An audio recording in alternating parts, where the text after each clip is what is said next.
Good evening. I'd like to call this council meeting for December 18th, 2017 to order. Madam Clerk, the roll, if you please. Ray. Here. Russell. Here. Bavacqua. Here. Vixen. Here. Giovanelli. Here. Peterson. Here.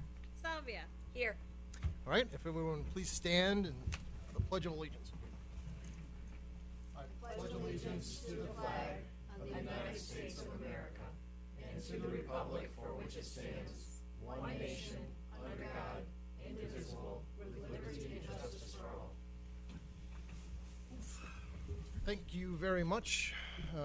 We will move to public comment, scheduled and non-scheduled presentations. Let's start with just general public comment. Would anyone like to approach City Council? Yes, ma'am. I've mentioned this before, but I don't understand why other things. Thank you for letting the public go first, by the way. I appreciate that. You're very welcome. Because that's what public comment is for.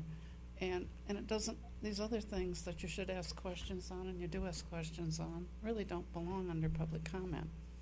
You know, and you really should place them somewhere else on the agenda. I mean, putting things like the CAFR under public comment really diminishes the value of what the CAFR is, which is a certified annual I'd see audit report, outside audit report, how's that? And it diminishes the importance of that. It's really your most important thing, and just to have somebody come up under public comment and give it a quick overview of it, I don't think it's sufficient.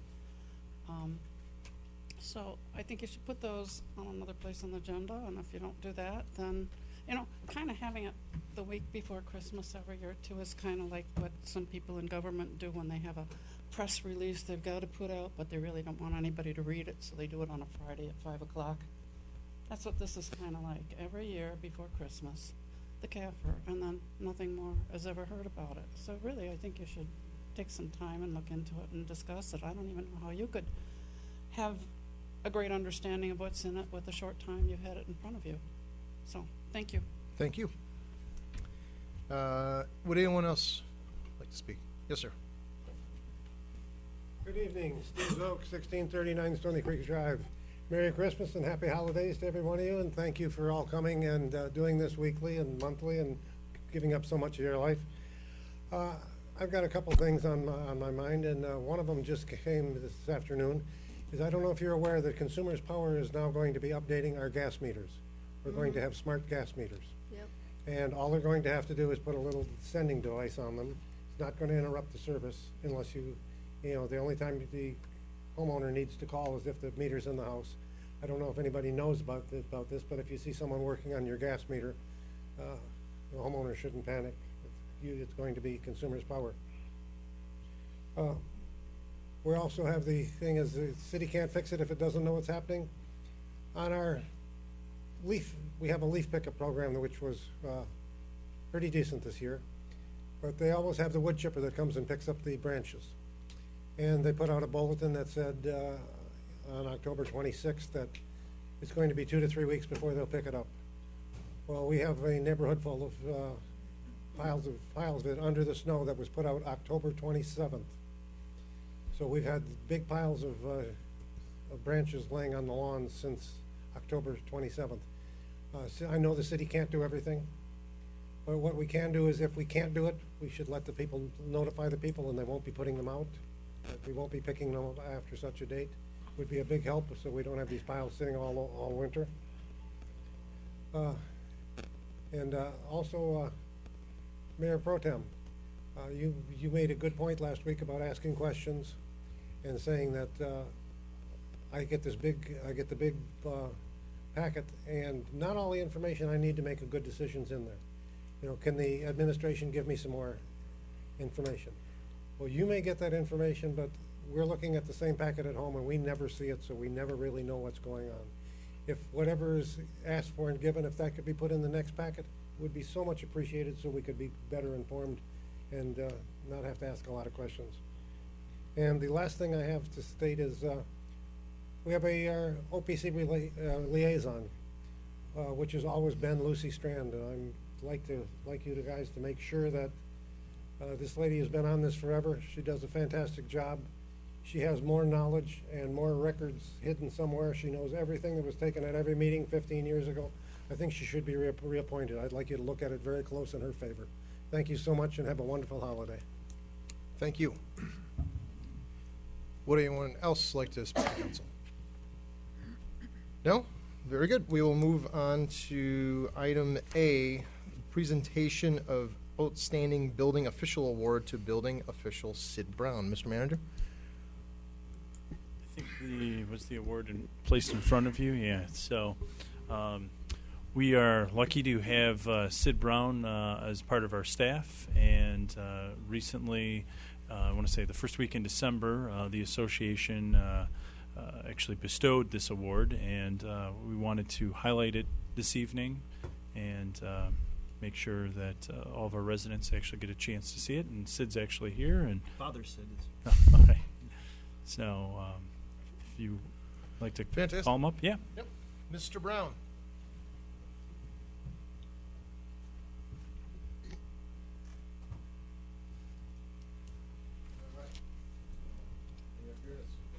Quite handsome. You call Sid quite handsome? And on behalf of the city of Rochester, I'd like to thank you for your dedication. Thank you. Thank you very much.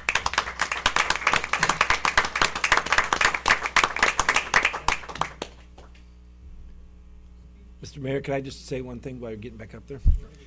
I was honored to be able to go to the presentation in Novi, and there are some heavy hitters in that room. Bill Pulte was put into the Builders Hall of Fame that night. That's a big night. It was unbelievable. There had to be 900 people there. There were only 13 award winners. So Sid represented us very well. It was nice to see his cohorts and the private sector, the public sector, there to honor the honorees, and they did it first class, and he deserves it. We're real proud of him. So thank you. Thank you. All right, and Mr. Mayor? yes, sir, Councilmember Giovanelli. Thank you, Mr. Mayor. I just wanted to thank Sid and really the whole building department. So, several years ago, we went out a push, especially when we brought Nick on, to try and make it more user-friendly and, make it easy so folks could do what they do in Rochester building-wise and not have to jump through the hoops and the red tape and all that.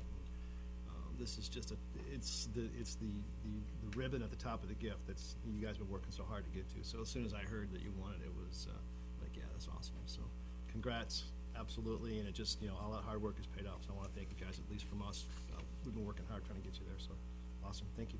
Yes, thank you. Congratulations. Thank you. And actually, I guess that leads to a great segue in an item that I found in the next scheduled piece, our presentation of the fiscal year 2017 audit in CAFR by Rana Emmons, our city auditor, which was a statistic that I pulled from that would directly speak to Mr. Brown and the rest of the department's efforts in that, let's see, specifically, the city had slightly more than 1,200 building permits and improvements in the past year, totaling over $30 million worth of renovations. So if there's any testament to the amount of work that our building department has on its plate or oversees, I can't think of any better metrics. So, Ms. Emmons, the floor is yours. Good evening. My name is Raina Emmons. I'm a partner with PSLZ, and it's my pleasure this evening to present to you your audited financial statements for the City of Rochester for your fiscal year ended June 30th, 2017. We typically present the audit in November, and it's not anything from the city. That the reason why we're here at this meeting, council does like to see the audit before it's filed with Treasury, so we try, even if it's the last meeting, we try and get in here before December 31st. This year it was a combination of pulling a lot of things together. It was not your staff or the city itself. We were actually waiting for documents from the GFOA this year, and literally it came in minutes before I had to get it into the packets. So it's before you this evening. We have a very good report. The city did receive an unmodified audit opinion, which is the highest level of audit opinion possible. So no exemptions, disclaimers, or anything unusual to report to you as far as, so in layman's terms, a clean audit opinion. And once again, the city has received the Certificate of Achievement in Financial Reporting from the Government Finance Officers Association. Not a requirement, just an achievement that the city strives to every year, and you've been accomplishing that since the city started with the program. So a great feather in the city's cap. So starting out with a few highlights, and then I'm happy to take on any questions. Your significant revenues are typically the property taxes, of course, state shared revenue, and investment earnings. The property taxes this year were pretty much, I would have to say, flat. Your millage rate did not increase at all. It was stable from the year before. And so we were really relying on taxable value increases, which, given the activity, as you know, is going on here in Rochester, I mean, I double-checked that because, given our activity, I thought, I expected to see a larger increase in the taxable value. However, this year happens to be, so this is your 2016 tax roll that we're opining on, was relatively flat because the increases were in commercial, which laid within the DDA district. So your general operating millage really didn't see that in the general fund per se. The last 2 years, though, fiscal year 16 and 15, you did see significant increases in your taxable value. So this was kind of the one in front of you is actually kind of an off year, but still we did see positive growth, definitely not negative. We're looking at about a 1% increase in taxable values in the year in front of you. This year, looking at the general fund balance, the city used up approximately $541,000 of general fund balance this year. This was not an unexpected use of the fund balance. It was very much planned and budgeted for. So this, it's not operational. It was mostly capital items that again, I mean, council was aware. You planned for it. You budgeted for it. You approved it all. And significant capital projects this year. We did the Bicentennial Park project, which included the sundial, pocket parks. We purchased a Vector jet, which, if any of you've seen what that looks like, it cost as much as it's a large truck. We also purchased a new fire truck and the fire training tower this year. Continuing with the SAW grant, which is a stormwater management program that the state is involved with the municipalities, encouraging everyone to get everything in place. Again, significant dollars for the city. This year you did add a little bit of debt. The Oakland-Macomb Interceptor debt, which the city doesn't have control over. When they add debt, that is Oakland County Water Resources Commission, which basically passes that down to the city, and you're required to take that on your books and pay for that over time. And that was approximately $580,000 this year, and that will not be your last installment. They will be the one that came through this year is actually 2015, and they're working on a 2017, which they have not finalized yet. So we don't have numbers for that yet. And we did finance the fire engine number 2 and the training tower, and that's really just a 5-year over cash flow type of situation. It's just good fiscal. You get a really low interest rate, and it just made sense to do it that way. The Water and Sewer Fund has had an operating loss for the last several years, part of which has been depreciation. This year, the loss was $319,000 in the water fund, but that did include depreciation of $572,000. So if you take that out of the equation, you actually had a $253,000 gain. But of course, depreciation is, is to be considered. If you look, the water sales and sewer sales revenues did increase this year. I think that has something to do with you did have a rate increase during the fiscal year. But operating expenses also caught up with that as well. Operating expenses went up significantly this year, so they followed the increase in the water and sewer.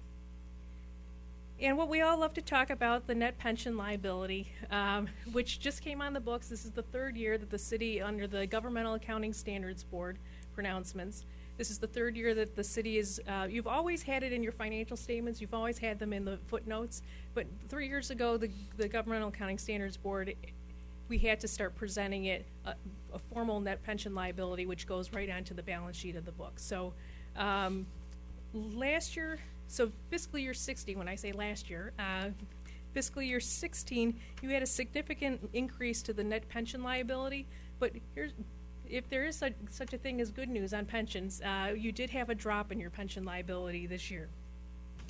Actually, $500,000 decrease in your net pension liability. And really, when you look at the numbers, so the city has been paying everything that you're required to be paying for your pension. You are paying what the actuaries tell you to pay, and when you have extra, you have even paid a little more. But so you are fully in compliance with what you're supposed to be paying for the pension. However, there are other powers that be that impact that number, mostly being investments and also changes in assumptions and experience rates, and things like if they change, which mortality tables they're using and all that actuarial type of assumptions that they use. So the prior year, fiscal year 16, they had both change in actuarial assumptions, which negatively impacted you, and also they had negative net investment income last year. This year, the report that you have in front of you, they had significant investment income in the plan. So, and that's with MERS. And you had a gain of $1,440,000. That's just the net investment income.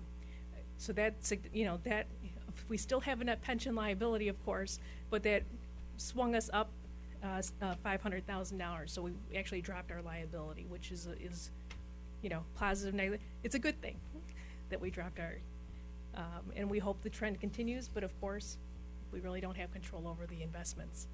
You're right. And, You're very right. as this council has mentioned in the past. So next year, with all the fun we've been having with the pension disclosures, next year, so fiscal year 18, the city will be under GASB pronouncements for the OPEB, the other post-employment benefit or post-retiree health care liability. So that will mirror the pension pronouncements that we have now. And so that will change we currently do show your OPEB, that we refer to it as liability, but it will have the same type of assumptions and discounts and that type of thing that the pensions are currently showing. So the pronouncement that we have really mirrors the pension plan. So I do anticipate you showing, right now you're actually showing an asset because you have money set aside for the retiree health care. I do anticipate with all those changes in assumptions that you may actually have an OPEB liability next year. So that's just one point of clarification. Sure. When you say discounts, as that relates to life expectancy, that the discount rate, rather the assumed rate of return in both pools, will still remain different as it is today. yes. Correct. Okay, thank you. Question on, are you finished or I have a question on the OPEB part, should I just wait? No, please. Okay, Madam Pro Tem. thank you, Mayor. So on page 45, the actuarially valuation date, I'm assuming that the last date is supposed to be 6/30/2017. Or is that both 16 and 16? 16 and 16. In the column, the second column there. Yeah, so it's 2015 and then 6/30/16 and 6/30/16. Right, we're not using the 6/30/17 yet. In fact, do you have that done? Okay, so you have contracted for that, but we haven't used those numbers yet because that's under the new pronouncement. So those will give us the opening numbers for next year. When we're giving you 6/30/18 numbers, the measurement date is different than because you don't always have communities don't always have their actuarials done right on that could severely hold up your audit. So we don't like to use, when they change the standards, like for example on the pension plans, we had to look at what measurement dates to use, and they can't always be exactly June 30th. For example, your pension is 12/31/16 is the measurement date that we're using. The actuarial date that we're using for the pension is 12/31/16. So we're using your 6/30/16 one more year, and next year you'll be under a completely different pronouncement. All right, thank you. Council, any other questions? I do. Councilmember Thank you. Salvio? Thank you. It's always good to get a clean bill of health from the auditor. Thank you for that report. But I do have a couple kind of in general questions. In light of a clean audit, are there any things that are in your mind as the auditor yellow that we should be looking at and focusing on, especially as you know, we're implementing a new financial reporting software? Are there ratios we should be using? Anything else that you can just give us some additional guidance on? That's an excellent question, and welcome to council. Yellow.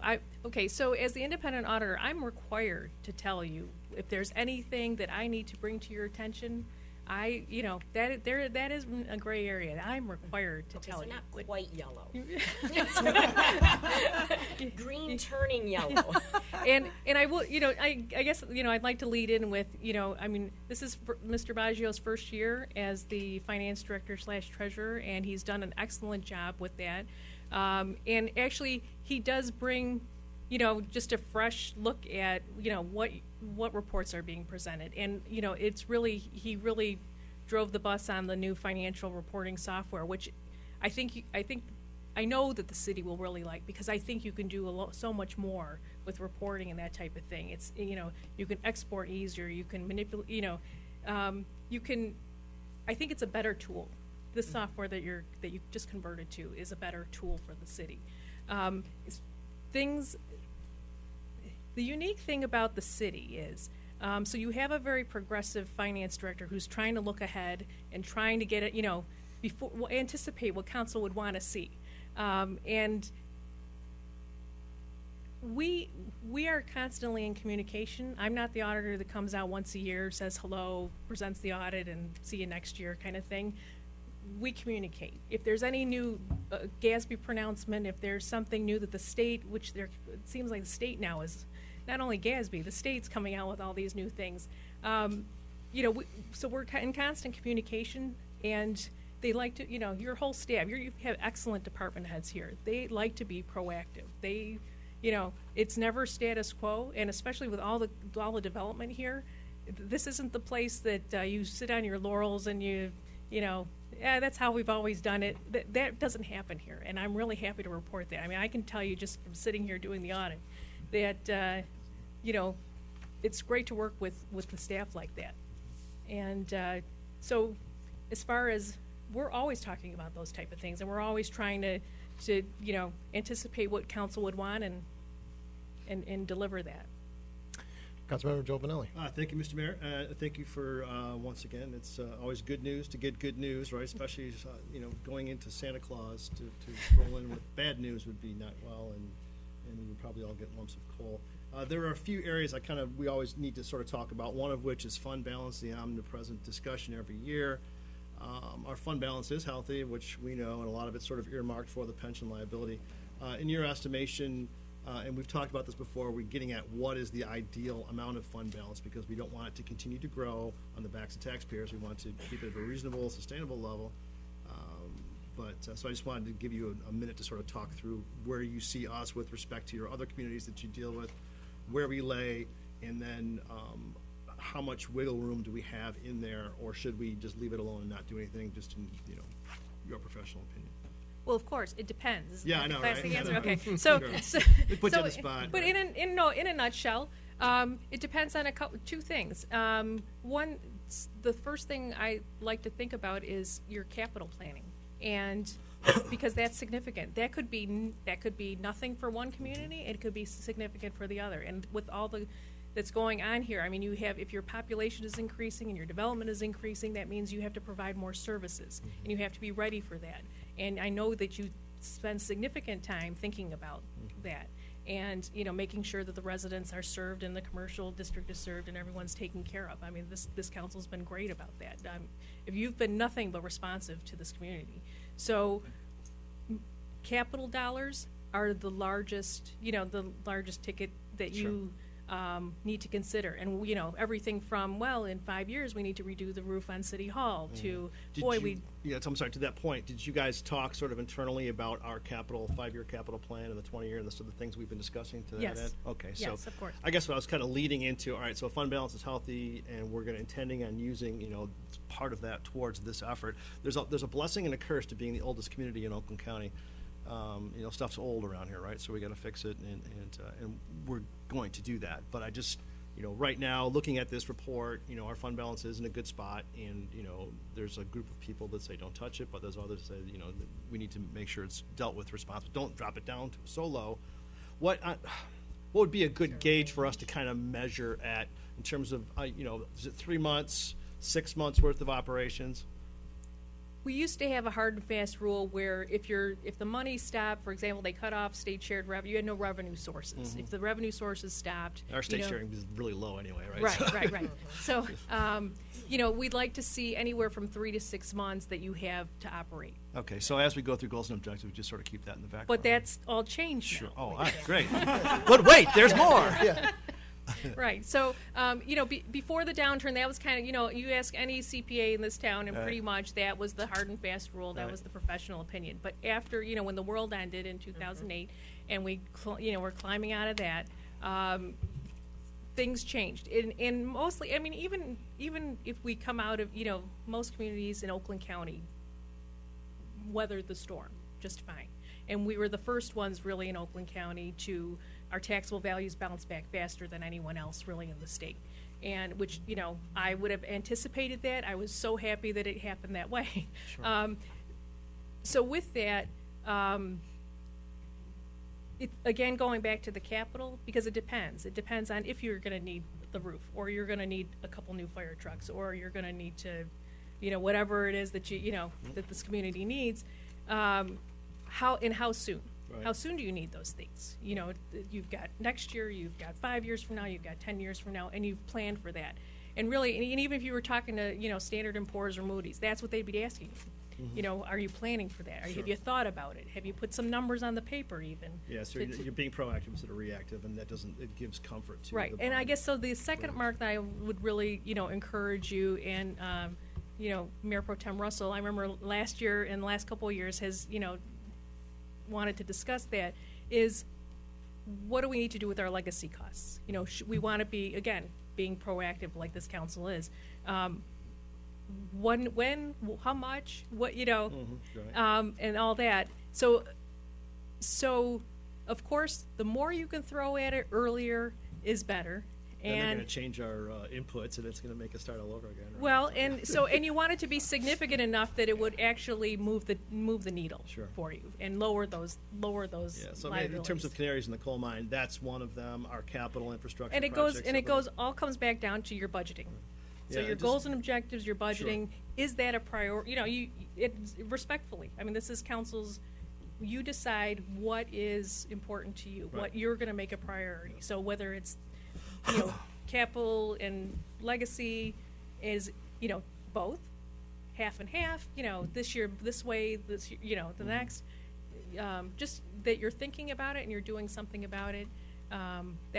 So fund balance. Going back to the fund balance is, you know, you look at your fund balance and go, you know, honestly, what does it come down to? What is council's comfort level? What is enough? What point, you know, you all need to look, and literally it's different for everyone, but you need to come to a consensus Yeah, on, I think you know, we've are been- we comfortable with this X? Yeah. What if we dropped it to that? And, you know, and all of a sudden you start getting a Yeah, negative I reaction. think that we've got a pretty nice balance of, you know, getting at that sort of equilibrium.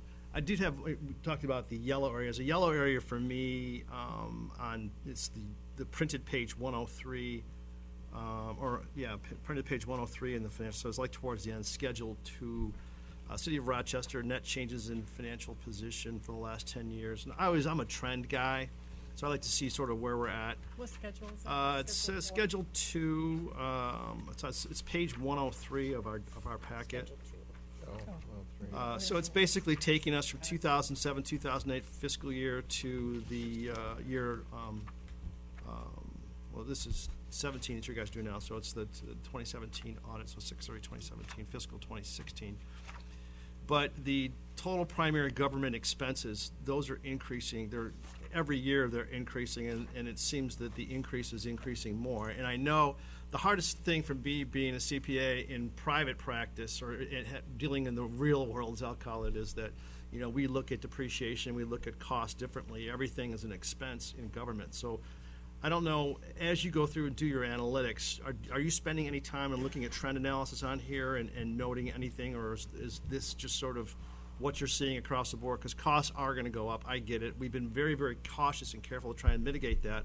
But if us going from 22.7 in total government expenses in 2015-16 to 24.1 in 2017, did that delta cause any eyebrows to be raised, or was it able to be explained? I think I know what it is, but I just want everybody that's looking at that to be able to understand. So in those large numbers, the water and sewer fund Right. is included in that. Right. And in the parking fund. So if I take those out, and I'm just looking at the subtotal line before that, ending at 16 million, and last year was 15.7. Right. When I look at those governmental numbers, it's really, and if you looked at trend, doing trend analysis, if you looked at your, let's say, the general fund, which is all your departments are pretty much in there. Yep. Everything's in the general fund except for things that specifically have to be in a different fund. Right. So if as you're reading the financial statement, that's kind of how to look at that. So in the general fund, your operating expenses, if you go back even, I don't know, I'd say at least 5 years, have been very consistent with you've done a very nice job of keeping operating expenditures level. And you haven't had any significant increases in salaries 12.5, and benefits 12.4, or any, 12.3, 13.1, Yeah. 12.7, then it jumped up in 13 to 14.2. So when I back look down. at it, it's really your operational costs have been very stable Right. Okay. and have not. And your primary operational expenditures are salaries, wages, and benefits. That's your largest outlay, other than capital. And so that's these years in between that you've seen increases. It's really not the operational. We haven't added a lot of bodies. It's anything like that. So. There have been planned improvements during the year. Every year I had come to you with a list of capital improvements, and that's generally in the governmental funds. So, you know about them, you plan for them. That's, and that's how we like to, if you're going to spend money, we're Yeah, happy sure. council knows about it and plan for it. So, I'm not alarmed by any kind of, I don't see this as a big jump in expenditures from year to year, because I know, having lived it and looked at that it's really you've done a very nice job with keeping your operational costs under control. Well, me saying that as a council member, people are like, yeah, right. But you saying it as the auditor carries a lot more weight. So it's nothing personal, but I needed to have that come out of your mouth. So thank you. I appreciate that. Thank you for your hard work. Getting the award again this year is outstanding. We threw Anthony in the grease this year, and he did a nice job. Great job. Has got, learning the new job plus implementing the new, it's just been, 50 pounds of dirt in a 5-pound bag, but he's done a great job. So I want to thank you guys for all of your hard work and help and guidance. Appreciate it. Councilmember Bixson. Yeah, quick question. So, Councilmember Giovanelli asked, 3 to 6 months fund balance. Did you give an answer to that, or is it? Well, I said the depends? 3 to 6 months. Okay, so That used to be the so kind it of the used to be, benchmark. so what's now the benchmark? Well, that got into the, That's it the depends. depends, So you're planning. Now, just looking at what you have, short-term spending, long-term spending, big ticket items that you're planning on, looking at all that. And the bottom line is, it's really important at your budget time for council to look at that and plan and prioritize what are we going to spend or not spend? Are we going to dip into fund balance this year? How much? And it's really a plan, planning for things. Because, I would argue that what really saved us in 2007 was we had a pretty big fund balance. And maybe at the time it was larger than some of us thought we needed, but that really saved us at that time. So, I think we need to, things are booming now. I hope they continue to boom. But I think we always need to plan and have a big fund, have a pretty good sized fund balance. Thank you. Mr. City Manager. Yeah, during goals and objectives, kind of as what was alluded to, currently we have 82% is the fund balance right now. I think through the goals and objective process, staff will be talking about actually setting a specific policy. My recommendation is going to be in probably the 50 to 60 percentile, and probably pushing you guys closer towards the 60, which means that would free up a little bit of funds for you guys to be looking at some of these capital and other projects. If it's putting more money into pension to getting that percentage up, or looking at a variety of things. But I would agree. The gold standard in the past was the 50%. It was 25 to 50. I would think for us being conservative, 60% is as low as I would like to go. But right now we're at 82. So during our goals and objectives, you guys can kind of look to see, are there some one-time, or if you goose the pension component, we can get that, and then start to really see some compounding, factors there. Are there a few other things? So that'll be part of our discussion when we get into goals and objectives here at the beginning of the new year. Councilmember Bavacqua. Yeah, just a question on that then. Do we have any sense of what that percentage was back in 2007? Since Sure, it's something we could find out. Yeah, I was going to say a little bit before me, but I'm sure through our auditor and our finance team, sure we have we'd a be schedule happy on to- that. Yeah, so We have so many. I do, and I have, and I know where I already have it, but I will get that. just as get a sense of maybe a benchmark for Stuart if Yep. he's comfortable with that. Yeah, it was, I think, larger than that at the time. It's near 100%. Anyone else from council? Questions? I guess just to put a final thumbtack in it, a paragraph that stood out to me was, the city's investment in its core services and community assets, along with continued fiscal discipline, improved purchasing and personnel policies, and innovative service provisions will provide a strong base for the city as it continues to be the first choice for residents and businesses to invest, especially as people see the end of the economic downturn and actively choose where to invest their time and money. Thank you very much. Any comment from the public? Oh, I'm sorry, Mr. Maggio. Finance Director, Mr. Treasurer. Any comment? No? No, other than just to piggyback, I just want to say we have a lot of data we've gathered from other municipalities, and I've talked with other finance directors and treasurers around the questions about fund balance and numbers and all that. So I have a lot of research. Talking with the manager, we're planning on bringing that up at goals and objectives to answer some of those checklist questions. Do you care about these certain things to have in fund balance or not? And then that'll help get to what those percentages should look like then. So Excellent work, and I'll look forward to that. absolutely. Thank you. Ahead of time. Ahead of time. Yeah, if we, Mr. Mayor. Item, I thought I'd raise my hand. Madam Pro Tem. Yeah, before, I'm sorry. I'm Sue. sorry. So if we could get that questionnaire ahead of time so that we're not debating all of this, because all of us are going to have probably some strong opinions on what that fund balance should be, and maybe a questionnaire or something so that we can get the ball rolling before goals and objectives actually Absolutely. happens. Thank you. Thank you. Not last year. Last year was November. I remember it being at this meeting for the last 3 years and going, though, but I'll look it up. Anyways, what interested me was it's page 109, where it shows the equalized value of the various, and a breakdown of the types of property.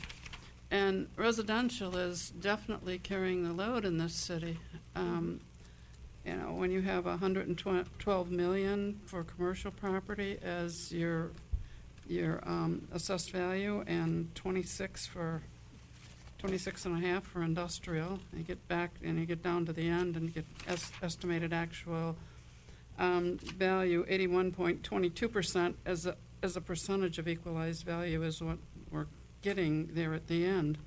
So businesses, my point here is businesses, when they build buildings, they don't always end up being assessed at build value.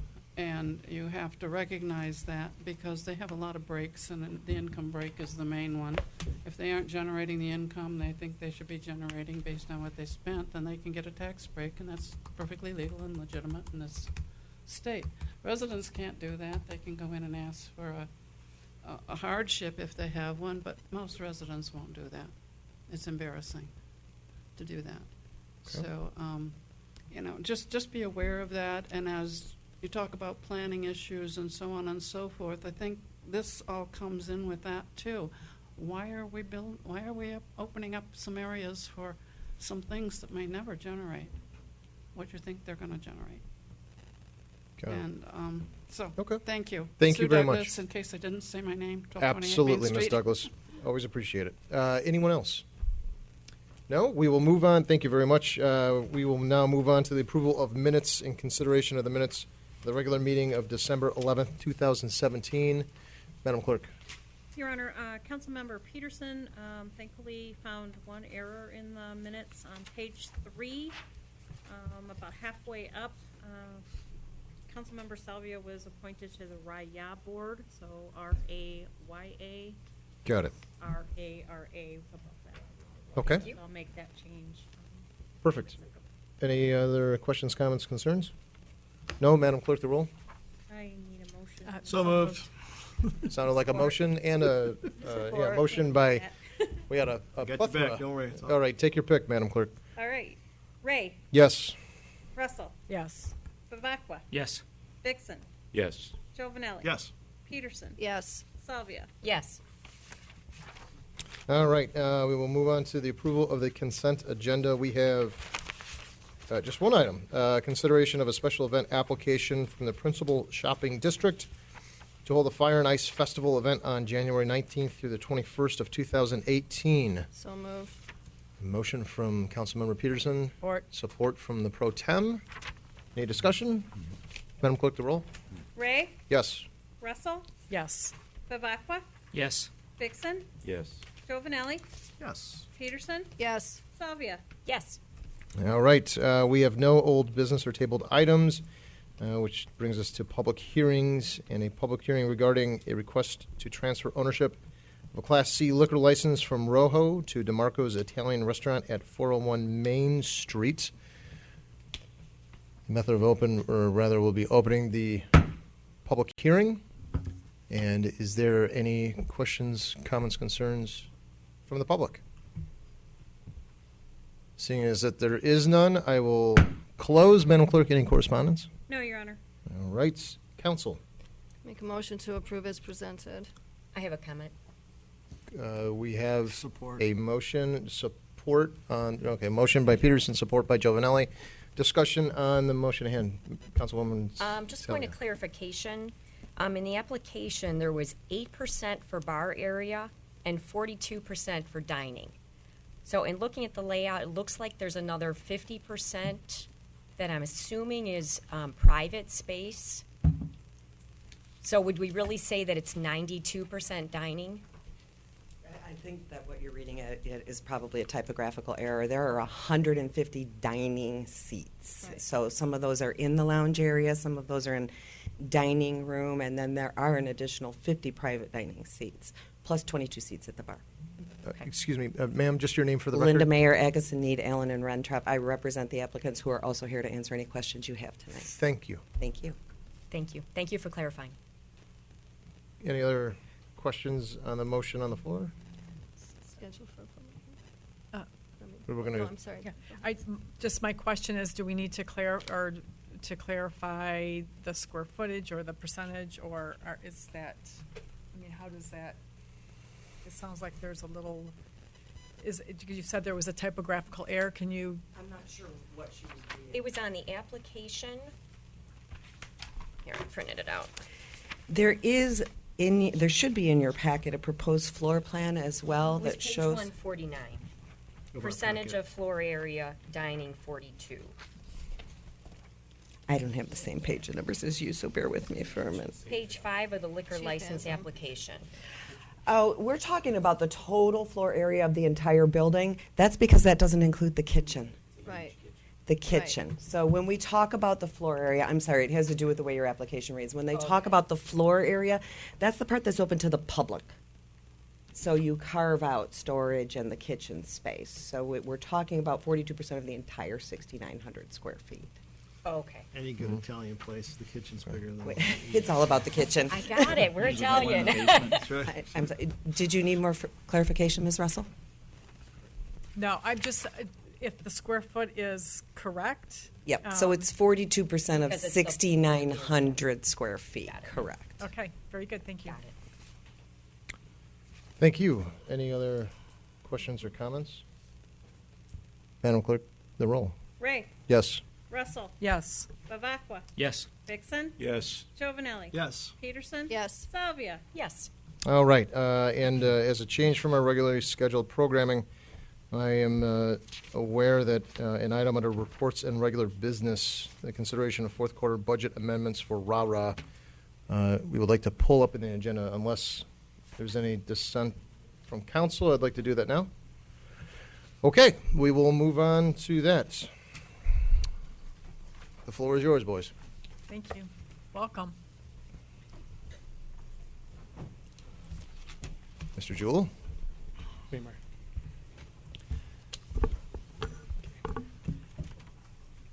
Good evening, Mayor and Council. On behalf of the Rochester Avon Recreation Authority, I submit to you, along with the RARA Chairman Brian Wright, the fiscal year 2017 budget amendment for your review. The RARA Board reviewed and approved the budget amendment at its December 1st board meeting.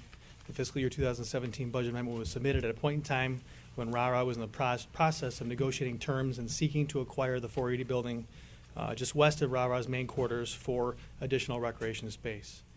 Once the building acquisition was complete, the 22,000 square foot building was completely renovated and built out for recreational purposes. By April of 2017, RARA opened the new addition complete with 10,000 square foot multi-purpose courts, 8,000 square foot of fitness and cardio equipment, along with a large multi-purpose Group X room. The fiscal year 2017 budget amendment was submitted as if the 480 building addition was fully operational and running projected programming for the entire fiscal year. RARA was unsure exactly when the 480 building would be fully operational and open for business, along with providing lead time to build out fitness memberships and to line up building rentals. The amended building numbers for the line items like fitness fees and building rentals represent what was generated from April through December of 2017. January through March of 2017, RARA incurred all the building expenditures, but did not capture any revenue until the certificate of occupancy was granted and we opened for our first full month, which was April. The bulk of the fitness membership signups are captured typically from November through March. April through November of 2017, RARA was averaging about $176 a day in memberships. In the last 14 days, RARA is averaging about $740 a day in memberships. Or in other words, RARA has seen 21% of its membership revenue for this fiscal collected in the last 14 days alone. The last 30 days of activity for memberships alone has generated over $13,500 just for the fitness memberships. More than double of any other month we've seen since we've been open. Not counting rent or court savings for the 480 rather than renting off-site. We are entering the season where RARA did not capture in any way, shape, or form when the 480 building opened in 2017, including the lead time to market and promote its new offerings. RARA has also had several exterior building improvements that needed to be completed prior to us receiving our certificate of occupancy. These improvements we were hoping to have them completed in fiscal year 18. After conferring with Rochester Hills Fiscal, RARA fully understands and agrees with it adding additional measures to its fiscal budget. As discussed, RARA will develop a 3-year budget rather than the 1-year budget RARA has historically performed. This will include a timeline to restore RARA's fund balance levels to 20% as quickly as possible. RARA will also present quarterly amendments rather than just the fourth quarter amendment as it's done in the past. RARA will also continue to RARA will also continue to further develop its capital improvement plan to recognize, schedule, and plan such improvements in the future. RARA has grown in size and scope significantly in the last 7 years. 2 beautiful buildings are now 100% built out. RARA will not incur any additional build-out costs in 2018. The 480 building came available 2 years prior than we were expecting. RARA in the last 3 years has added over $420,000 to its fund balance. In 2016, there was $120,000. In 2015, there was $150,000. And again, in 2014, that was $150,000. At the same time, completing several capital improvements throughout those 3 years in excess of over $100,000. So over $500,000 in capital outlay, along with capital improvements in the last and also adding to the fund balance in the past 3 years. RA's assets far exceed its liabilities. RA is very pleased with the bill out of the 480 building and what the last 3 quarters of the fiscal produced in terms of activity at the new building. RA is looking forward to 2018 and its first full year complete with its new building addition, and focusing solely on its memberships and facility rentals as a primary. At the same time, utilizing new program space for its current recreational offerings. RA is proud to offer extensive and varied recreational programs and proud to provide the community with excellent resources for recreational needs. Thank you. Thank you. Councilmember Giovanelli. Thank you, Mr. Mayor. And thanks for coming forward. It seems it's been a rough year for RA in front of the various councils. So what doesn't kill you makes you stronger, right? So, Absolutely. Absolutely. So that said, I understand we had a bout of fake news running through our community, which is really unfortunate. I guess we need to sort of look at this in context, right? So RA's annual budget, if you guys were on council, but back in September we received the 2018 budget, and of the $2.8 million in RA's budget, fully 3/4 or 2/3 of it, in excess of 2/3 of it, is generated by user fees. Yep. So it's not done by taxes. Correct. In a point of fact, the city of Rochester's $88,000 contribution is only 3% of the total budget. So in the grand scheme of things, the Hills kicks in about $600,000, so 22% of the budget. So the lion's share of the revenue is coming from people who are using the facility. Correct. So we had a discussion a little bit ago about our fund balance and how we want to keep it. And of course, I know RA, and I was on the board in a former tour of duty, if you will. So I know that they were on top of it, and they were actually talking about the second building. But it's sort of a timing issue that this whole thing was. Correct. And it was really unfortunate. Hopefully the reporter that wrote that story will print a correction. But as those things often are, I forget who said the truth. A lie gets halfway around the world before the truth has a chance to get its pants on. Yeah. Good point. Yeah. No, I think it was like Churchill. Sounds like or somebody something from said Nick. that, right? But Very good point there. you know what? So and I know we've got other issues that we're dealing with you guys, and I'm working with the board on the subcommittee for the salaries, and we'll take care of that. To look at taking a piece of information and looking at it in a vacuum without presenting the entire picture is, I want to say, irresponsible. It really is irresponsible. So I would encourage the author of that piece to maybe do their homework a little bit before they, chuck a hand grenade in a room and run out. We all know that shock and awe sells, right? So I don't know what they're selling at the downtown publications, but whatever. I guess we'll find out. But how RA is different from the city of Rochester is that 3/4 of their budget is provided by either rental fees or user fees, right? So they are a monopoly in this city. And we have always talked about making sure that we're being fair with the private businesses that do this type of work, but they're really, in recreation, by and large, there really is no competition, right? People are paying the dance fees, so the users are paying for it. So it's not like there's a this huge influx of tax dollars being used. To be fair, Rochester Hills is kicking in $633,000, so they've got way more skin in the game than we do. But we got you guys here, so we get to keep you honest and have a extra litmus check of checking things out. But that said, you've got 2 buildings that are probably worth $1.5 million, $2 million a piece that aren't reflected anywhere on that. So Correct. if RAWA went out of business tomorrow, you cash that out. I don't know how that would. I'm not suggesting this by any stretch of the Not gonna imagination, happen. but this is what is missing from that whole argument, right? Correct. So Yep.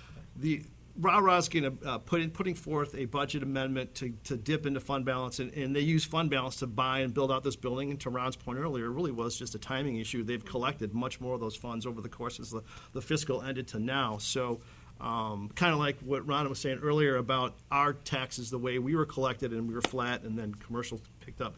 Same drill. It's all sort of timing related. So I saw the email traffic flurries going back and forth. I saw what Brian wrote, and I appreciate it, and I agree with you 1,000,000% on everything that you wrote.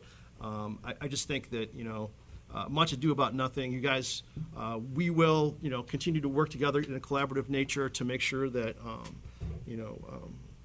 when you're running in a direction that you've got a good board and a good sounding board to make those decisions. Because as you can see, this is a very small community, right? And people are going to make sure that they're going to keep you honest, right? So Absolutely. So, but like I said, from my perspective, this whole thing, I was like, all right, fake news, hashtag fake news, let's move on. So that's all. I just wanted to bring that up. Thank you. Councilmember Peterson. And I want to thank you, Councilman Giovanelli, for that, because that's exactly what had happened. Everything, it was really timing, and there was one of those opportunities, and I would hope that, if we ever had an opportunity like that, we would take it as well, because we have, over this whole course of this, already know, and it was totally planned out, that the money was saved in some of the capital outlays. I mean, there was $270,000 in 2 years alone. And we also have, knowing that we're going to have probably 200 or 1,000 or more, and be able to generate into the fund balance by the end of fiscal 2018. So, by the end of 2018. So, it might have seemed shocking. I'm very disappointed in the news article myself, because it just disparaged everyone who sits on that board, everything, without any direct knowledge of what was actually taking place over there. In the end, we have, I can't say it enough. Brian Wright, our chair, is incredible going over these numbers with us. He totally dissects it down, asks the questions, and then everything that Ron does at RARA is overseen by the finance director at Rochester Hills. Every month, all the expenditures, everything, there's constant communication. We don't do anything unless Rochester Hills gives Ron the okay to do that, and then it's filtered through the board, and then we make that decision from there. So for all the new council people here and those who have been here, we have done everything to the T that we were told to do by the other entity. As far as information, knowing and wanting to know things ahead of time, like I said last week at the meeting, you were going to see a lot of expenses from the building, because that's how it was. We had even more expenses we had the flood that took place after we first got it, because there was one of the contractors had flipped the switch, so that put us behind, caused more money, whole bunch of things that just went into, as everyone would know who deals with building and doing a business like this, that you end up with things that happen that are out of your control. But overall, Ron has done a fabulous job with his staff, the amount of hours they put in to do this build out with only 2 people in charge over there, which was awesome. We've always wanted more oversight as far as being able to. It would have been easier for us all along if we had, quarterly amendments to the budget instead of the yearly one. But that was always, those were the rules of Rochester Hills. So, I'm glad that they saw it in their errors of how they did things to make these suggestions, because it actually will help us in the end. But overall, the numbers, there's nothing that was lacking. We're still in the black, and we'll be by the end of 2018. We've only just begun there. The amount of money that has been saved, though, that everyone needs to know as well, has come from having this building, having the school districts come and use this. The utilization has been incredible.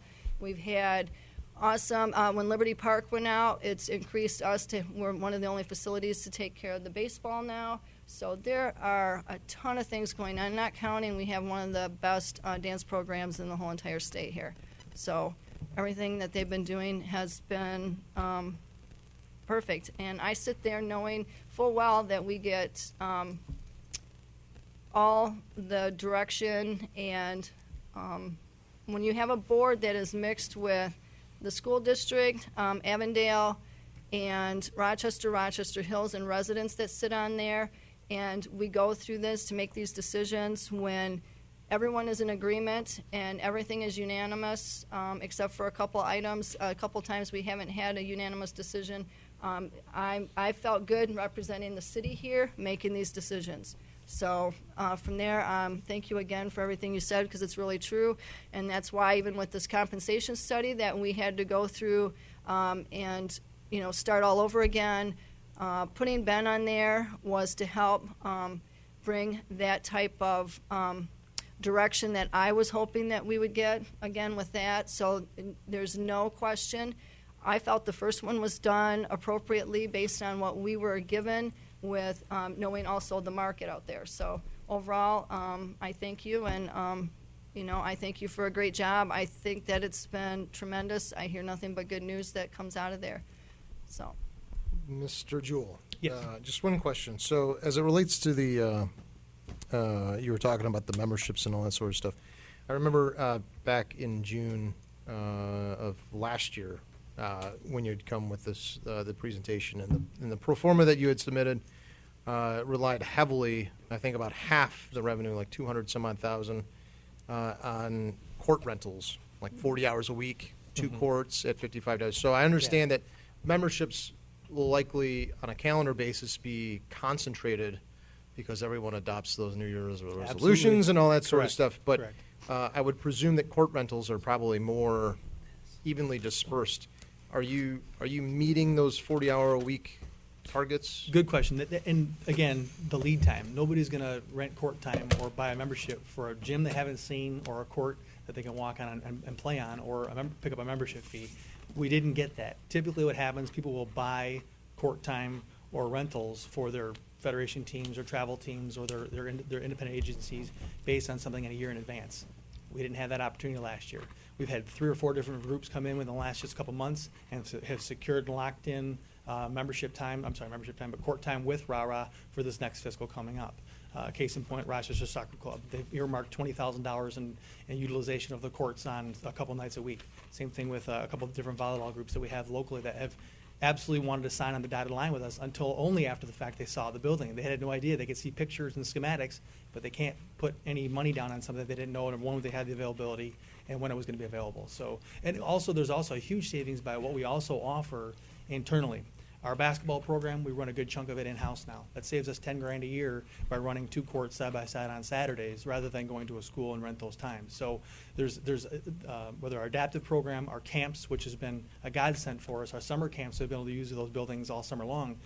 Rather than when we have a rainy day, we're underneath the shelter, they come to RARA. It's Right. kind of a hectic day. There's a lot of kids running around, but it's a great thing to be able to utilize those facilities for those reasons. So it's not just the court rentals, which are going to come online real soon. We're seeing that happen, but we're also able to use it for some of our programs in-house, which we've never been able to do. RARA's been around for quite some time now. We've never owned gymnasiums. It's kind of hard to think that we're in the recreation business and we never owned gymnasiums, but now we do.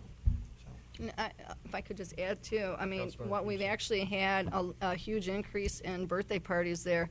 And Significant, yeah. Yes, huge. There's been so many groups that have come in to utilize that for different things. Go ahead. No. Oh.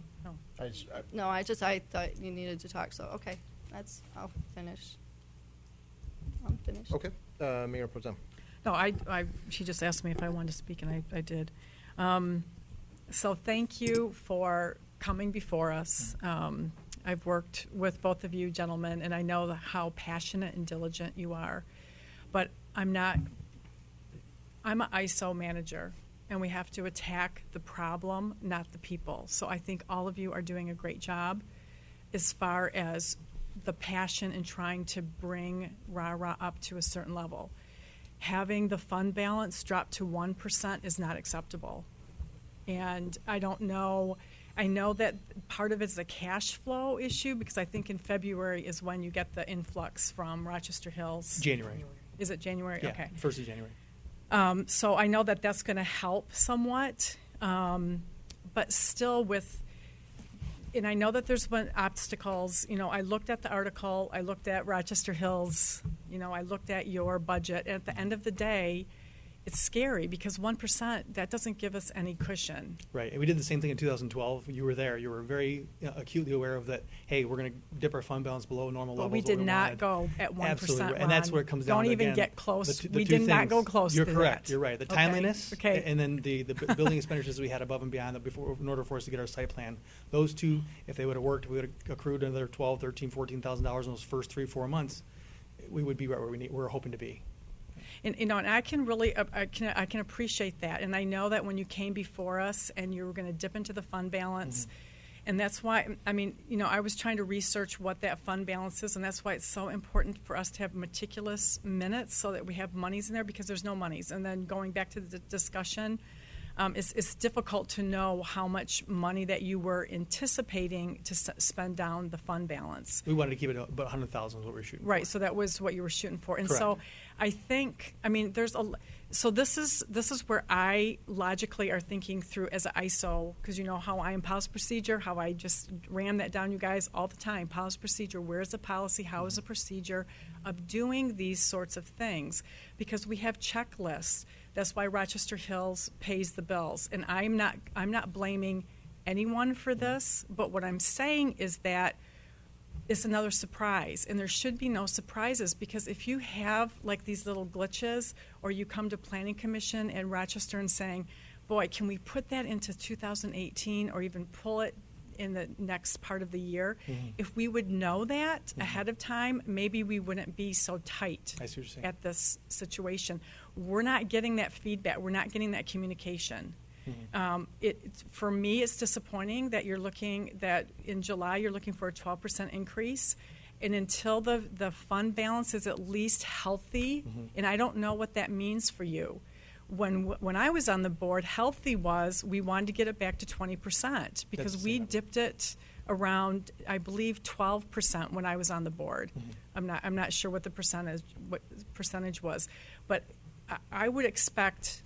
Okay, finish out you paid $11,000 for the compensation. I would expect no increases until you are getting that fund balance where it needs to be. Absolutely. Because at the end of the day, Rochester Hills, I mean, and Rochester to a certain extent, what happens if you're in the red?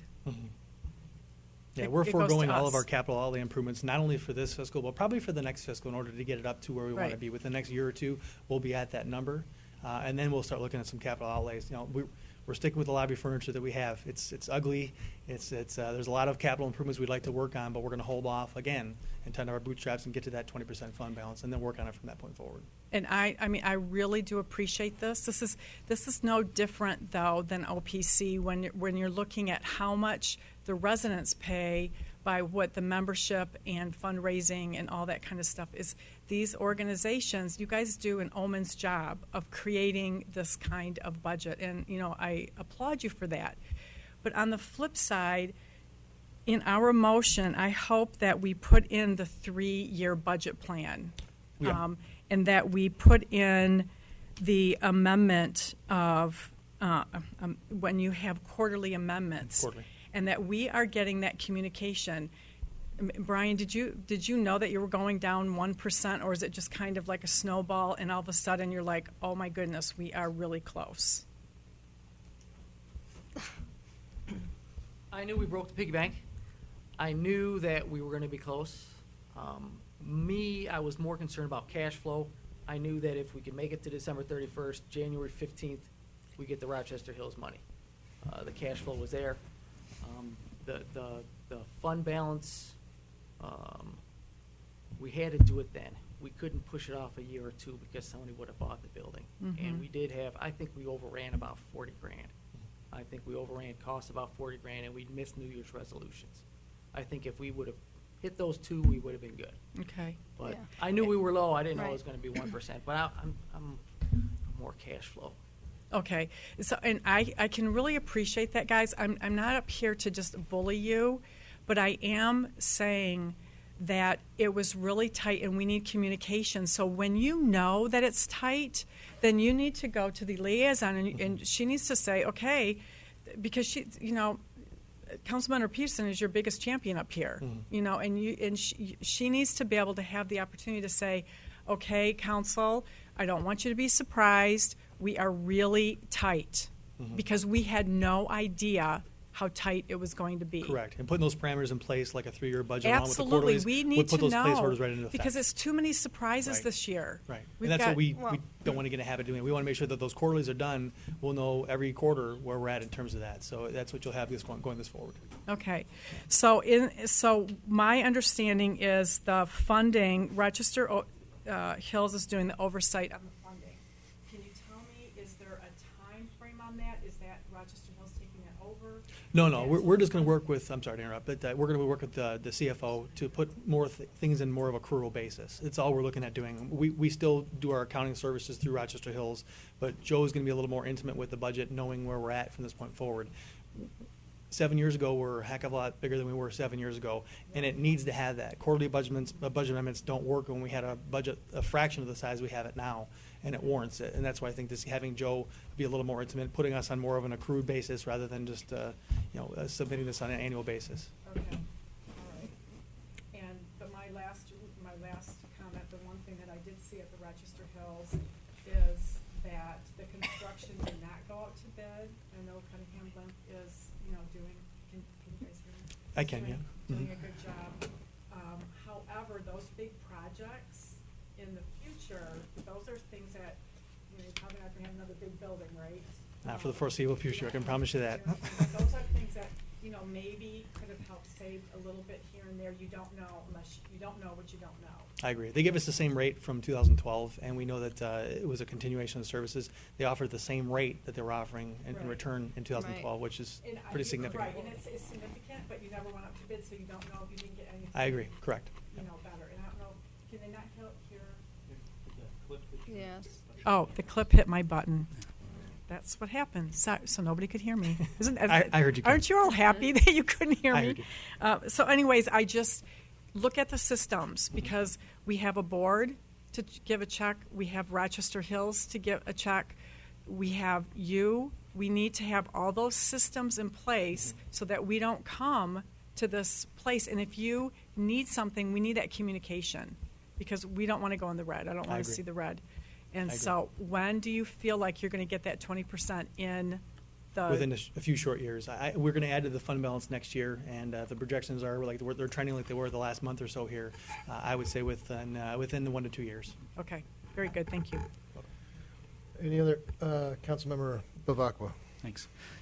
Just to piggyback off what Councilmember Russell was saying, I agree. First of all, RARA does a great job for the community. A lot of value there. I'm a little concerned with the communication. I think that if you look at a couple of the issues that have come before us recently, one prior to my joining council, but that may have been avoided had there been better communication throughout the process. I think that in this specific instance, you had an opportunity. You knew you were getting close. You might be a couple weeks off in terms of getting your cash flow where it needs to be in regards to your charter. And that was never communicated. I'm assuming it wasn't communicated to our council member Peterson. And if it had been, perhaps it would have been communicated to this council, and the same thing with Rochester Hills. And there's a good chance that news article never happens because it's all out in the open, and everybody is aware of what's happening and why. I do agree that you guys are going to be in a decent fiscal position moving forward. I don't see it as a fiscal responsibility issue. I see it as a communications issue. I concur.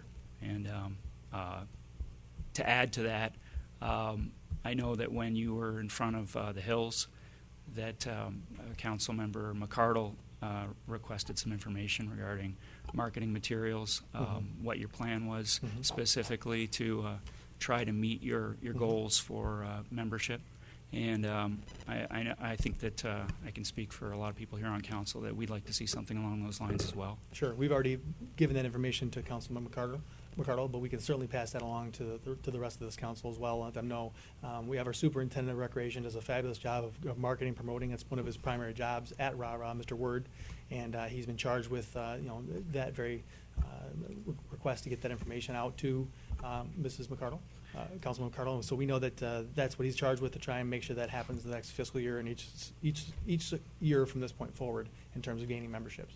And I guess I might suggest as well that if you're looking at recouping a lot of your revenue through enrollments, that when you come before us in a situation like this, it might be a good thing to have with you, so that we can take a look at it and understand what it is you're doing to to market yourselves. Certainly. Is there any additional council? Well, wait, if there's. Mr. Vixen. Yeah.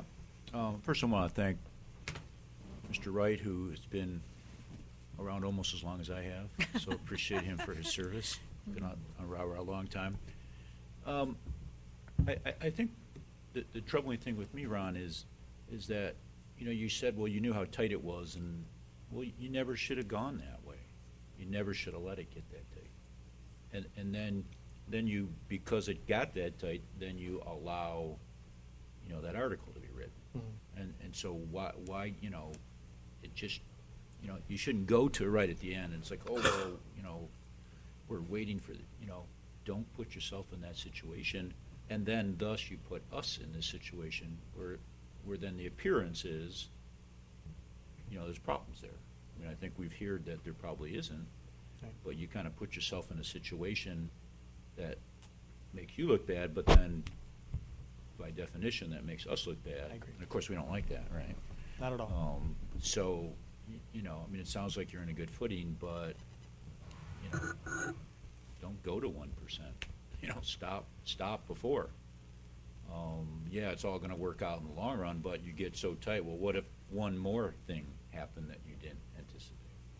So, I mean, I just think you gotta be a little more judicious with, your husbanding of resources. I agree. Thank you. Thank you. Councilmember Peterson, did you have anything? Yes, I would just like to add that, and I appreciate everyone's comments in that. I just like to end this with knowing that the communication has always been there. As your liaison, I guess I took it upon myself to think that, we were in good hands, knowing how everything was flowing, that there was not a need for concern based having the oversight that we already currently have.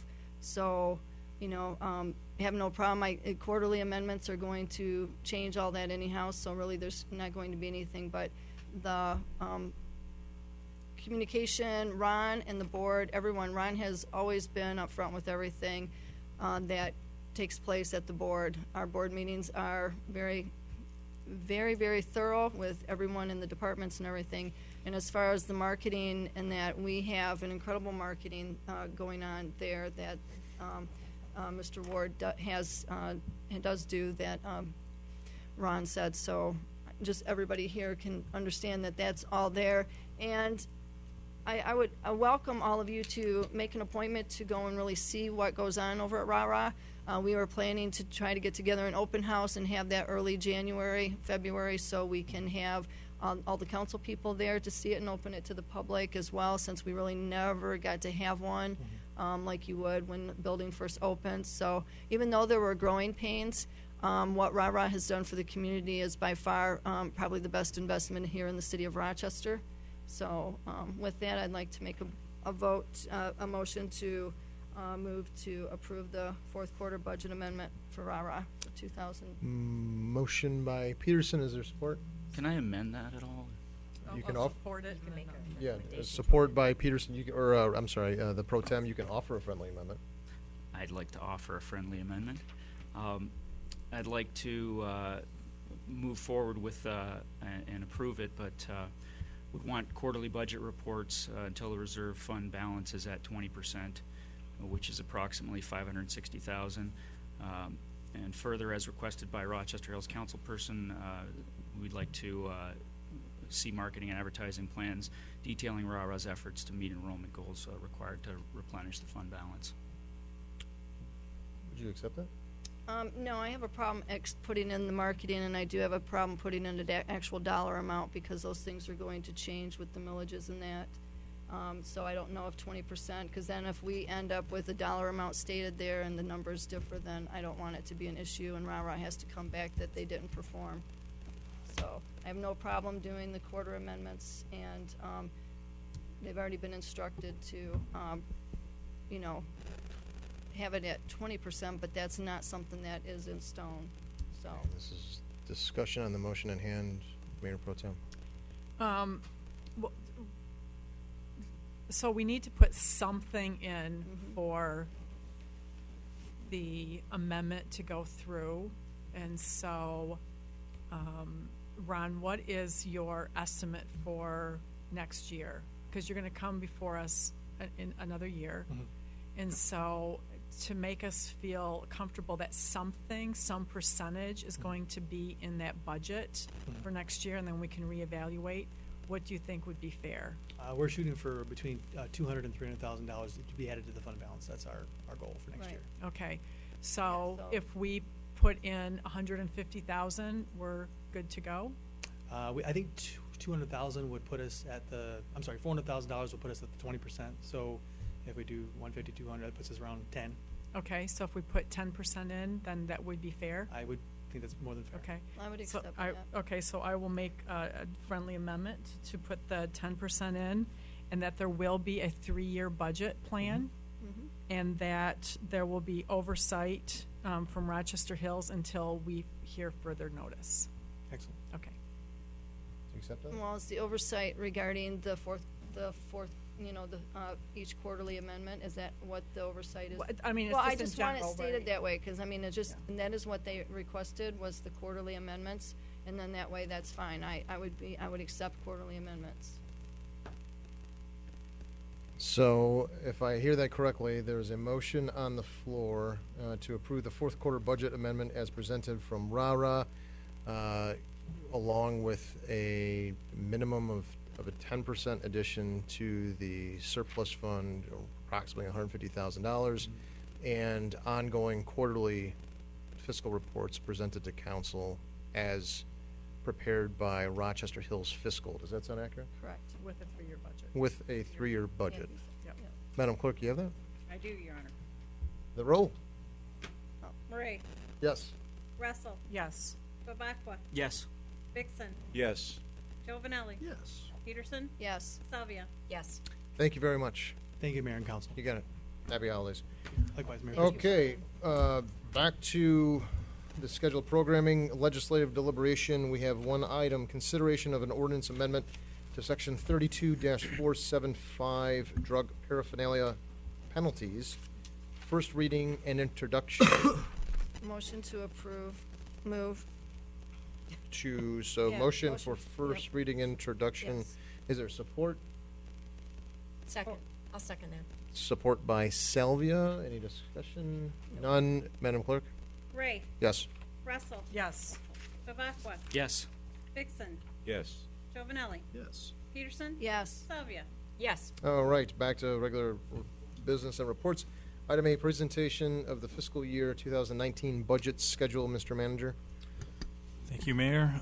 In your packet, and the one that's online, is the full schedule for the fiscal year 19 ending draft budget. So staff has already started towards the end of October, and then has been working in November, and then already in December, as we're getting trained on the new financial software. We're actually doing some of that training tomorrow during our staff meeting. So that's why you see the third bullet point there, December 19th, BSNA budget module training. What I want to bring to council's attention are the meetings that will be discussing the goals and objective portion, either at council meetings or at special meetings. The first one coming up is on January 22nd.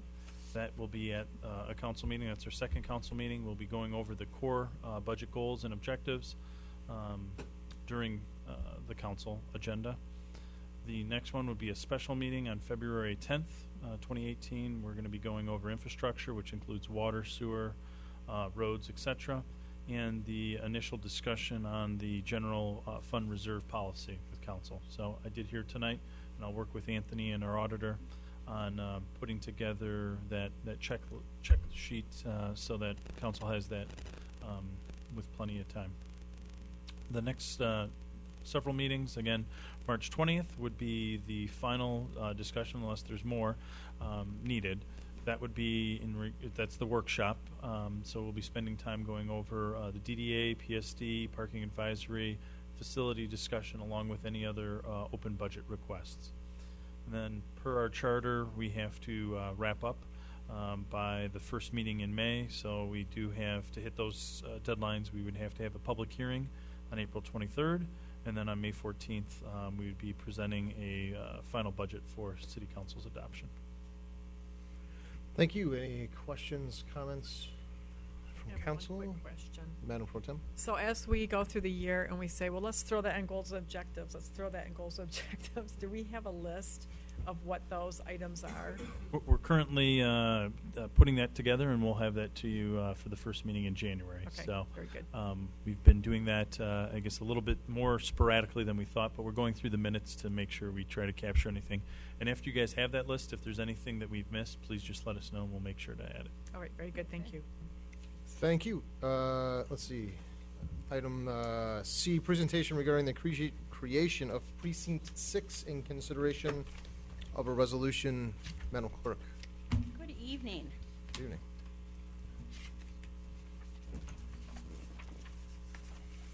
Okay, voting precinct 6. Comes time that we need to add a new precinct to the city because we've been continuing to grow. Our current precinct map is this, and we have currently 5 precincts. So you have precinct 1 is here, precinct 2, precinct 3, precinct 4, and then all of this is precinct 5. What I'm proposing to you this evening is to split precinct 5 along Runyon Road, and everything north of that will be your new precinct 6. Currently, just to give you guys a global picture of what our voter registration is, we have 10,321 registered voters as of last week. Precinct 1 has about 1953, Precinct 2, 2604, Precinct 3, 1537, Precinct 4, 1,143, and then Precinct 5 is at 3,084 currently. So you can see if you add those two, Community House handles about 3,600 voters, and Precinct 2 and 4 at St. Paul's handles about 3,700 voters. In 1993, we added Precinct 4. In 1967, you had Precincts 1, 2, and 3. Then in 1993, we added Precinct 4. 2003, we had to add Precinct 5 because of the growth over on the east side. And now we are in year 2017 and need to add Precinct 6 and split Precinct 5. Why do we have to do this? MCL Michigan compiled laws 168 is the state election law. Section 661I states that when a precinct exceeds 2,999 registered voters, it shall be divided or rearranged. Our current registration for Precinct 5 is 3,084, so we have surpassed that threshold. And new Precinct 6 is estimated to have about 1,200 voters, so that will reduce Precinct 5 registration down to about 1,900. The boundary, Precinct 6, would be everything north of Runyon Road, to the city limits on the west, north, and east side of that portion of the city. The polling location for Precinct 6, it would be located in the auditorium at OPC, so where it is now, Precincts 5 and 6 will share the same room, actually, so it would be split down the middle. If any of you have been to Precinct 2, like St. Paul's, it would be the same setup, and actually even better because it actually has separate doors on the east and the west side of the room. And this will result in no impact to the voters. They're going to be going to the same place. They'll be parking in the same place.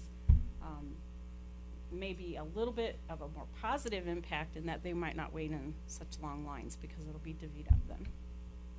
The costs, we have budgeted to $10,000 fiscal year 2018.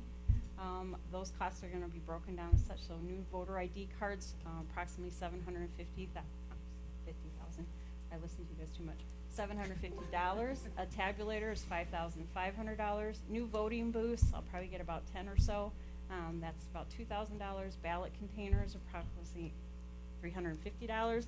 And then signs and other miscellaneous equipment, about $1,400. Deadline, state law requires that our changes be completed by January 9th. You do have another meeting the night before that, so I wanted to come before you now in case there's any questions that I can't answer this evening, that you guys would still have another opportunity. Last thing I want to do is come to you on January 8th and say I have to have this done by 8 o'clock tomorrow morning. So, future development, as we've all been talking about what's going on in the city, and Nick has been bringing in all of his projects, the sustainability impact study that we're doing, You know, all of that impacts everybody, so this impacts me as well. So a majority of the new development is going to be within the precinct 4 boundaries, which currently only has 1,100 voters in it, so it still has lots of room to grow. This would include Cedarbrook, Overlook, and Milltown, and I included another slide here so that I could show you that. So Cedarbrook will be right there, Overlook will be right there, and then you've got your Milltown development right there. And as you can see, all of our precincts will be able to absorb most any other development, with the exception of precinct 2. I'll be watching what Nick does to that one going forward. Mosheries project that might go in here. If that gives us 400 more registered voters, we might have to rearrange precinct 2, but hopefully that's years down the road. So for right now, the 3 projects that would generate the most increase are all within a precinct that we don't have to worry about that immediately. This evening in your packet, you have a resolution that would enact all this. So it's requested that council adopt the resolution dividing precinct 5 into precincts 5 and 6 and authorize the mailing of new voter ID cards, the purchase of 1 tabulator, voting booths, signs, and other necessary equipment at a cost not to exceed $10,000. So that. Councilwoman Peterson. Yeah, so thank you. I was wondering about all the additional growth. So would that ever, and we can always split no matter what you're going to have to split, so Correct. down the road. So Correct. I'll just make a motion then to move this forward as presented tonight. So I believe Consideration of a resolution for.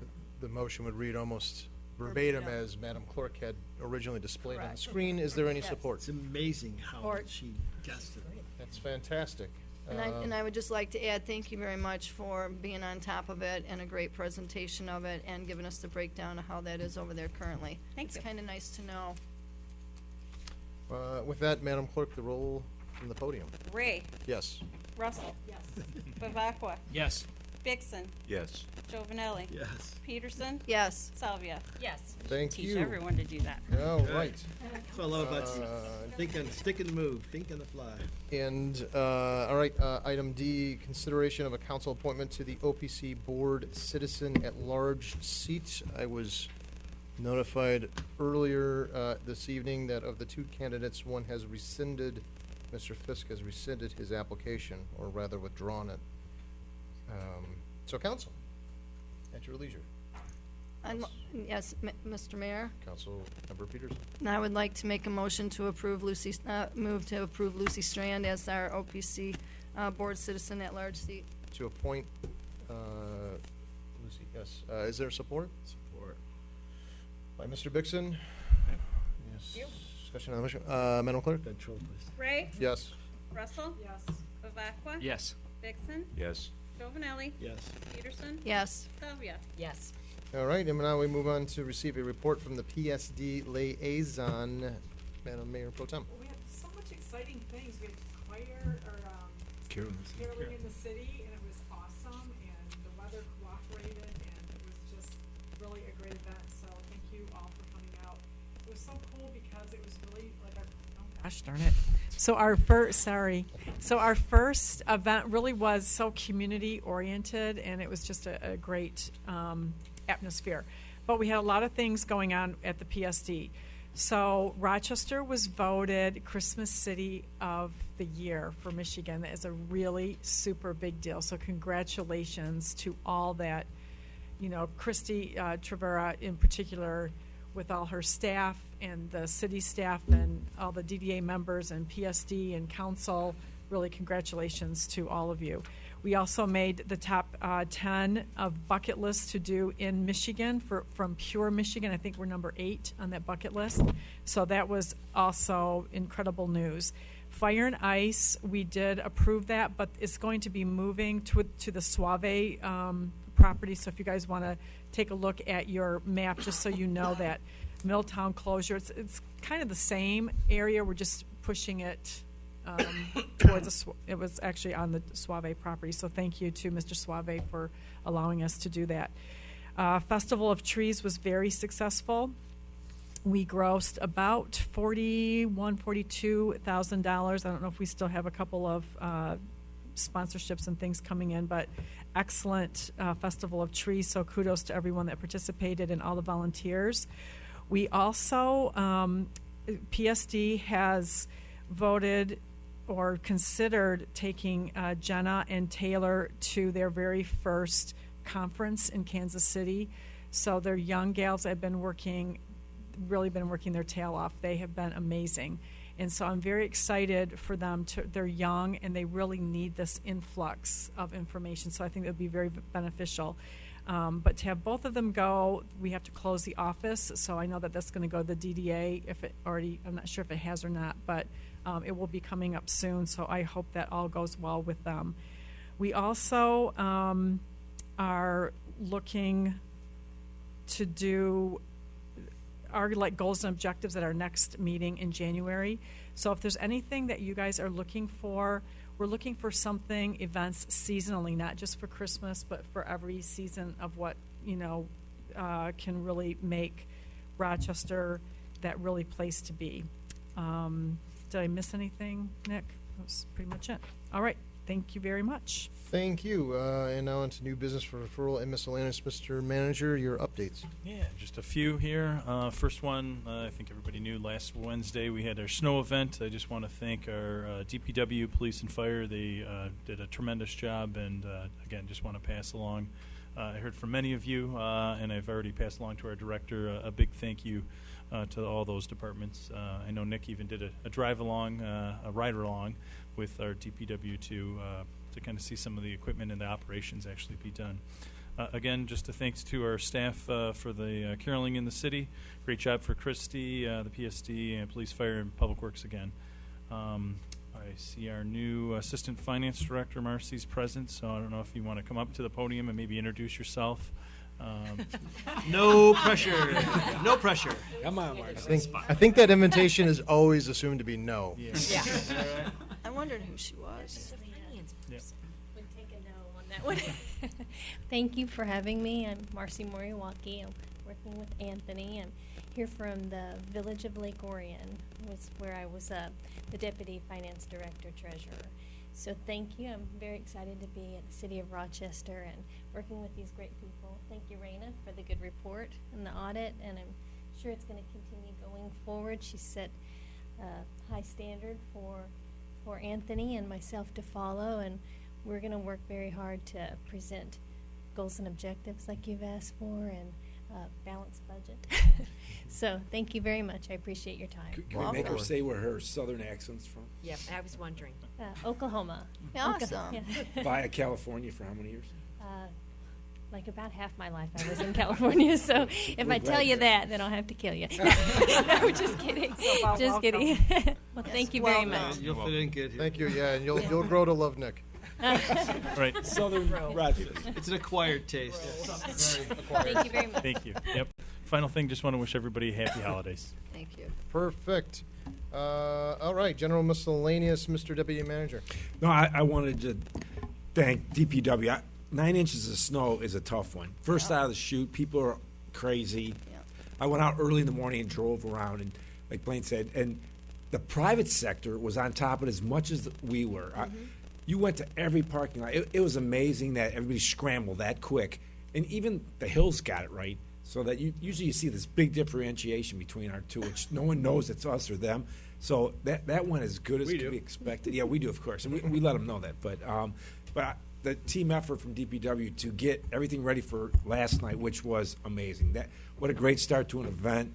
You know, Christy didn't know how it was going to come out, but it was our people. It was really local, and there's thousands of people literally. And it was really a lot of fun. And Blaine came up there, and he's a tough guy. He went up there and did the ugly sweater contest. Got ripped on a little bit by the MC, but that was fun.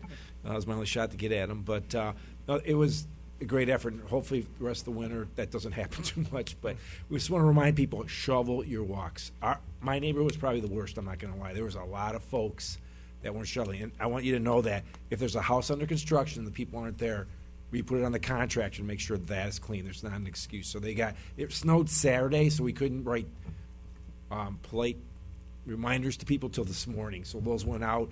They got very lucky that the temperature hit what it did. So I don't think we really had to do too much. But we'll stay on it, and congratulations to DPW and everybody. Thanks. Mr. Finance Director Treasurer Mogiano. Mogio. Little Italy. I'm sorry, no wonder. Oh, thank you, Council. Looking forward to goals and objectives. We're going to have a lot of fun this year with it. It's going to Glad be you a are. great time. Awesome. Lots of new I gotta stay home fun and stuff. sort my sock Thank drawer you. that night. Yeah. Thank you, Madam Clerk. Nothing further, Your Honor. Thank you. Mr. Manager. I'm good. Mr. Attorney. Nothing, thank you. Councilmember Bixson. Yes. Lots of fun and goals and objectives. I like that. First thing is, I was watching the Detroit Lions football game, and they were doing little shots of Campus March and stuff, and then they did a shot of downtown Rochester. Yeah. So that was, and I saw DeMarco Restaurant was Yeah. the first thing I saw, and I was like, that looks familiar. So we got some national publicity, and the city looked really good. I'd just like to wish everybody a Merry Christmas and a Happy New Year. Thank you. Councilmember Salvia. Yes. So this Thursday morning at 8 o'clock will be the first meeting for Sustainable Rochester for the steering committee. Councilmember Peterson and myself are on that. So I would ask the other council members if there's feedback and input that you would like to give us. This is for call it the study with McKenna, the toolkit. We're going to be asked what outcomes do we want to see, what are our priorities in development in Rochester. So any feedback would be appreciated before 8 a.m. Thursday morning. Councilmember Giovanelli. Thank you, Mr. Mayor. A couple things. So with the holidays also comes the dark side of the holidays. So within our subdivision area, we've had package theft, and we've had a couple of break-ins. So I know the detectives were out there today dealing with an issue one of our neighbors got broken into. So it's gonna, I don't care where you're at, it's Right. gonna happen. It's just how do we do that? So to that end, I'd love to figure out a way to, and I'll talk to Dean and I are both in the sub, so we'll figure out a way to talk to the association, but maybe have a homeowner association meeting where we have the PD come in and kind of talk us through various things that we can do to sort of step up our own politeness, as it were, to be a little bit more vigilant. And then tangentially to that discussion, we had met and talked with our friends from AT&T, and one of the things I had requested was to get on an agenda item for us to talk about the things the city can do with respect to communication and what our options are with these big infrastructure projects that are forced upon us from the state and the feds. So I didn't see that on this, and I know it's the holidays, we wanted to get the heck out of Dodge, but I don't want that to fall on the cutting room floor, so if we get at that, first of the year, that'd be great. Thank you. Oh, and Merry Christmas, Happy New Year to everybody. Sorry. Sorry. Councilmember Bavacqua. I just have to wish everyone happy holidays and a happy new year. Councilmember Peterson. Thank you. I would like to thank the DPW as well for a job well done. I let Blaine know right away that even on my street, it was taken care of. And on that day, I had traveled from Taylor to Farmington to Warren and back to Rochester. And I will tell you that it was nice to have a plowed street in a residential area because no one else did. So thank you very much. And also, I want to thank the council tonight for approving the amendment to the RAH budget. I appreciate it very much. Miss Mayor Pro Tem. Yeah, thank you. I just wanted to address a couple of the public comments. So the CAFR last year was in November. Yep. And the information, Mr. Zoke, that I'm asking for is just like I'm picking up the phone saying, okay, what was, like, for instance, what was RAH's, what is 20% articles? So it's nothing that we're getting. I mean, in fact, Mr. Bavacqua called me and said, is this all we're getting in our packet? Do we get anything special? We don't. We don't get anything special. The only thing is I'm doing my due diligence and continuing to call, writing emails and just trying to get information, whatever's in the packet. So there's nothing special that we're getting, just to let you know. The other thing is I've gotten a call right before I came, and this is not the first time. residents from High Street were having parking issues of the building right across from Smith's building. So they're parking on that street. So I went by there today. There's 6 cars parked up. I don't know why they're not parking in the parking lot. So they're turning in the residents' parking. And so in the snow, you can really see like there's 6 or 7 people just pounding that snow in. But I think maybe one of the problems is the sign that there's like a tree you really can't see at that 2-hour sign. So maybe DPW can go trim up that tree. Martha Olenek, she serves on the Trailways Commission. She was named the most notable woman lawyer of 2017 for Cranes Detroit Business. She's awesome, incredible woman, so I just want to say kudos to her. The training center for the Rochester Fire Department, I know that before Mayor Dalden left, there was a subcommittee.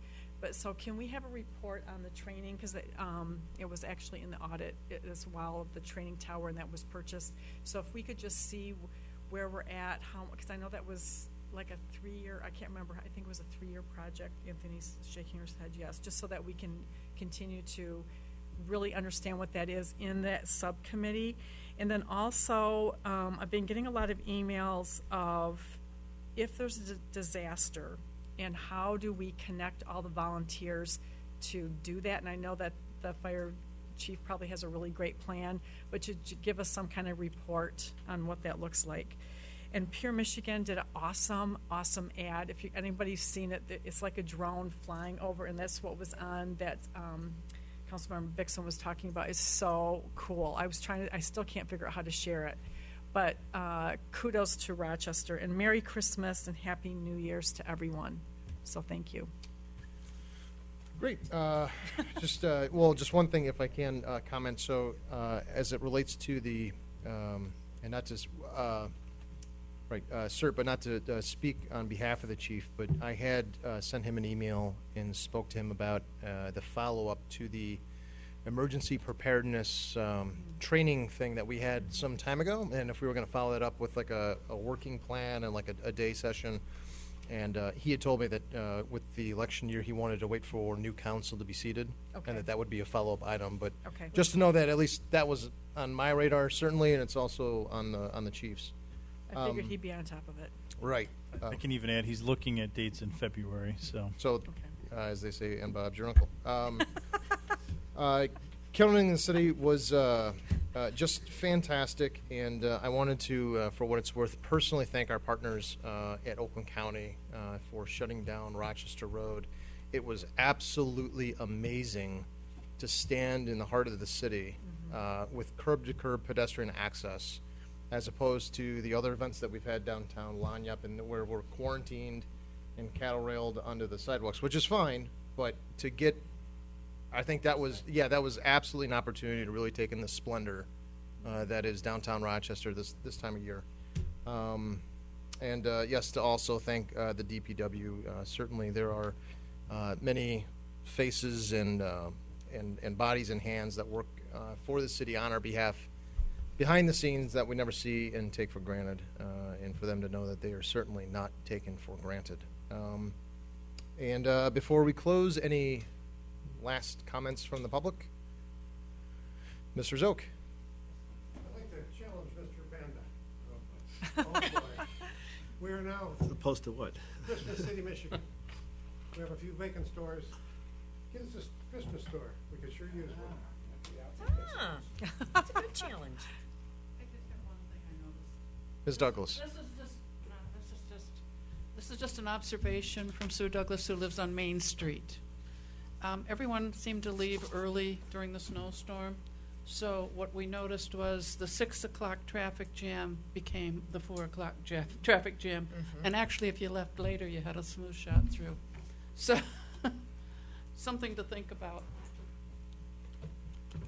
Thank you. Any other public comments? Seeing none, happy holidays to all, and to all a good night.